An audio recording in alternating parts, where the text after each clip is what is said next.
This 1920 portrait holds a mystery that no one had ever been able to solve until now. The basement archive of the Greenwood County Historical Society smells of old paper and dust. James Mitchell, a 38-year-old genealogist from Chicago, carefully studies a leather-bound ledger that lists property transfers from 1920 Mississippi. He has been researching land records for a client all morning and has found only ordinary transactions. At 4:30, with the archive about to close, James reaches for one last box labeled Miscellaneous Personal Effects, 1918 to 1925. Inside, wrapped in tissue paper, he finds a stack of photographs damaged by time and damp air. Then he sees it. The photograph is in surprisingly good condition, mounted on thick cardboard. The studio stamp reads Crawford Photography, Greenwood, Mississippi, March 1920.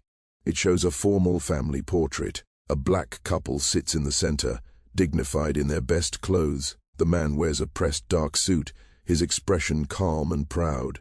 The woman's hands rest gently in her lap, her dark dress neat, her eyes meeting the camera with quiet strength. 3 children stand with them. 2 girls about 8 and 10 years old wear white dresses with ribbons in their carefully braided hair. But it is the 3rd child that makes James freeze. Between the 2 girls stands a boy of about 7. His skin is pale. His hair is light brown and wavy. Even in the sepia tones, his eyes are clearly light-colored. The boy is unmistakably white. James leans closer, studying every detail. The boy stands naturally, the man's hand resting protectively on his shoulder. There is no awkwardness, no forced pose. He looks like he belongs there. James turns the photograph over. In faded pencil it says, Samuel, Clara, Ruth, Dorothy, and Thomas. March 14, 1920. He takes a picture of it with his phone and writes the names in his notebook. His thoughts race. In 1920 Mississippi, during Jim Crow segregation, a black family with a white child would have been unthinkable, dangerous, possibly deadly. James walks to the archivist, an elderly woman named Mrs. Patterson. "Do you know anything about this family?" he asks, showing her the photograph. Mrs. Patterson studies it, something passing across her face. Recognition, maybe memory. "That would be Samuel and Clara Johnson," she says softly. "Respected family. He was a carpenter, she did sewing, and the children," she pauses. "I've heard stories, old stories, the kind people stop talking about." She glances at the clock. "If you want to understand that photograph, talk to Evelyn Price. She's 93, lives at Magnolia Gardens. Her mother knew the Johnsons." Mrs. Patterson lets James keep the photograph. No one has claimed it in 70 years. Maybe it's time someone found out what it means.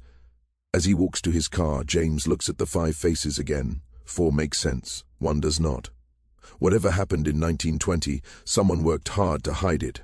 This photograph is proof of something remarkable, something risky. The next day he will visit Evelyn Price. Tonight he will begin digging. The mystery has taken hold of him, a forgotten story waiting to be uncovered, a truth buried for 100 years. In his hotel room that evening, James opens his laptop and begins searching. He starts with the 1920 census for Greenwood, Mississippi. He quickly finds Samuel Johnson, age 32, black carpenter, homeowner. Clara Johnson, age 29, seamstress. 2 daughters, Ruth, age 10, and Dorothy, age 8. 2 daughters, no son, no Thomas. James checks birth records next, looking for any Thomas born in LaFleur County between 1912 and 1914. He finds several, but each one remains listed with their own families. None disappear into a black family's photograph. He emails his research assistant in Chicago, "Need death records for LaFleur County, 1918 to 1920. White couples who died close together, especially with young children. Also search orphanage records." He returns to the newspaper archives and scrolls through the Greenwood Commonwealth. Then on February 3, 1920, he finds it. Tragic accident claims local couple. Mr. Robert Hayes, 34, and his wife Margaret, 29, died in a house fire on February 1st. The couple leaves behind 1 son, age 6. 1 son, age 6, the right age for Thomas. James searches for more about the Hayes family but finds very little. No follow-up story, no mention of what happened to the child. He looks into Mississippi orphanages in 1920. What he finds is disturbing. A 1921 reform report describes the Greenwood County Children's Home as overcrowded and abusive. Children used as unpaid labor. Children as young as 5 forced to work 10 hours a day. Several children reportedly adopted, but records cannot be confirmed. Some children simply vanished. His assistant replies, "Found it. Children's Home investigated in 1921. Several children missing. Director claimed adoptions, no paperwork, no charges. Closed in 1923. Records full of gaps." James builds a timeline. February 1st, 1920. Hayes couple dies. February 3rd, 1920. Newspaper reports orphaned son. March 14th, 1920. Johnson family photo with white boy named Thomas. 6 weeks between the fire and the photograph. James studies the image again. Samuel's protective hand on Thomas's shoulder. Clara's steady eyes. What did they risk?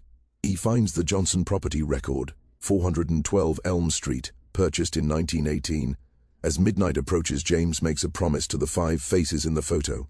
He will tell their story. He will find Thomas's family and reveal the truth hidden for a century, no matter what it takes. Magnolia Gardens care home sits beneath large oak trees covered in Spanish moss. James arrives at 10 a.m. carrying the photograph and a recorder. Evelyn Price waits in the sunroom, a small woman with sharp eyes behind wire-rimmed glasses. At 93, her memory is still clear. "You're the genealogist," she says. "Sit down. My knees don't work, but my mind does." James shows her the photograph. Evelyn takes it with slightly shaking hands and studies it for a long time. "Samuel and Clara Johnson," she says quietly. "I was 5 or 6, but I remember them. My mother knew Clara from Mount Zion Baptist Church. Do you remember this photograph?" James asks. "I remember the talk. People were scared. Putting that boy in a picture was dangerous, but Samuel insisted. He said if trouble came, there needed to be proof the child existed. Proof someone loved him." James leans forward. "How did they end up with him?" Evelyn looks out the window. "You have to understand. In 1920 Mississippi, a black person could be killed for looking at a white person the wrong way. Touching a white child could mean a rope in a tree, but they did it anyway." She explains how the Hayes couple died, how no relatives stepped forward, how the orphanage had a terrible reputation. Samuel saw the boy sitting alone on the burned steps. County workers were coming to take him away. He went home and told Clara. My mother said Clara cried. They knew the risk, but Clara said she couldn't let a child go to that place, no matter his color. She said God would judge them if they turned away. "So they took him?" James asks softly. "In the middle of the night, before the county came. They brought him home.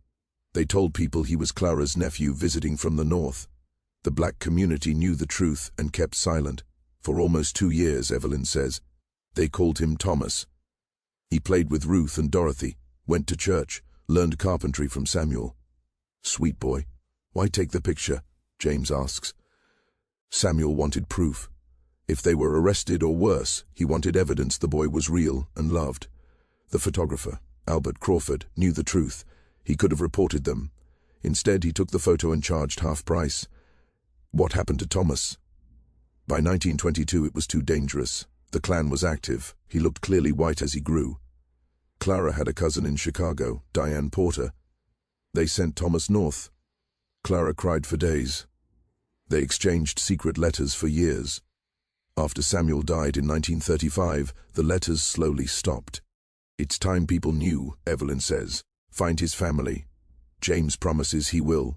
Back in Chicago, he traces Thomas through records, census entries, marriage license, carpenter like Samuel. Thomas Hayes dies in 1987 at age 7. 3. He had children, grandchildren. James contacts Thomas Hayes Jr., a history teacher. They meet. James shows him the photograph. Thomas stares at it in shock.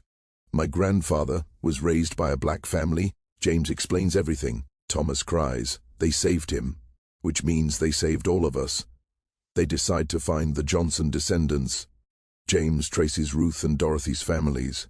He finds Ruth Washington in Memphis, Dorothy's grandson Pastor Marcus Williams in Greenwood. 3 months later, both families gather at Mount Zion Baptist Church. They stand before the 1920 photograph. Thomas Hayes Jr. speaks.